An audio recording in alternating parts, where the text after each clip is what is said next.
ধারণা করা হচ্ছে এই সভায় দলের চেয়ারম্যান হিসেবে দায়িত্ব পেতে পারেন তারেক রহমান। এ বিষয়ে আরও জানাতে যুক্ত আছেন সহকর্মী আফজাল হোসেন। আফজাল, স্থায়ী কমিটির সব সদস্যরা সভায় যোগ দিয়েছেন কিনা, সভার এজেন্ডার বিষয়ে আর কি তথ্য রয়েছে?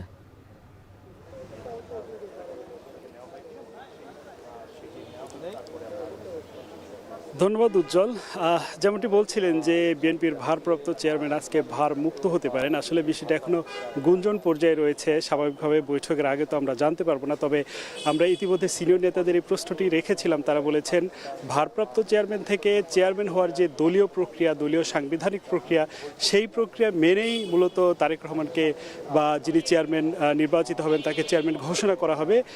এ ব্যাপারে আনুষ্ঠানিক বক্তব্য পেতে অবশ্যই আমাদেরকে যে বৈঠকটি চলছে আমার পেছনের বিএনপির গুলশান কার্যালয়ে, সেখানের এই বৈঠকটি শেষে আমরা আসলে জানতে পারবো কি সিদ্ধান্ত হয়েছে। তবে এই বৈঠকে আরও বেশ কিছু বিষয়ে আলোচনা হবে বলে আমরা জানতে পেরেছি। এর মধ্যে অন্যতম হচ্ছে সমসাময়িক যে রাজনৈতিক পরিস্থিতি, বিশেষ করে আপনি জানেন আর এক মাস প্রায় আছে জাতীয় নির্বাচনে। এই নির্বাচনের কী ধরনের প্রস্তুতি আরও ঘাটতি আছে এবং আরও কী ধরনের প্রস্তুতি নেওয়া যায়, কীভাবে আরও বেশি মানুষের কাছে পৌঁছানো যায়। বিশেষ করে আপনি নিশ্চয়ই জেনেছেন যে বিভিন্ন আসনে বিএনপির মনোনীত প্রার্থীর মনোনয়ন বাতিলের কথা শোনা যাচ্ছে। এছাড়া বিভিন্ন আসনে বিদ্রোহী প্রার্থী রয়েছে, তাদের সাথে কিভাবে যোগাযোগটা করা যায়।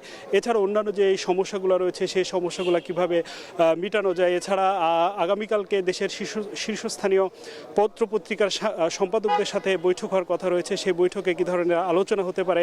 এছাড়া শিগগিরই বিএনপি ভারপ্রাপ্ত চেয়ারম্যান তারেক রহমান উত্তরাঞ্চলে সফর করছেন, সেই সফরে কী ধরনের কিভাবে সেই সফরকে সাফল্যমণ্ডিত করা যায়, এই বিষয়গুলো নিয়ে মূলত আজকে বৈঠক হবে বলে আমরা জেনেছি। তবে বৈঠক পরে যে ব্রিফিং হবে সেখানে আমরা মূলত আনুষ্ঠানিকভাবে জানতে পারবো আজকের বৈঠক কী রয়েছে।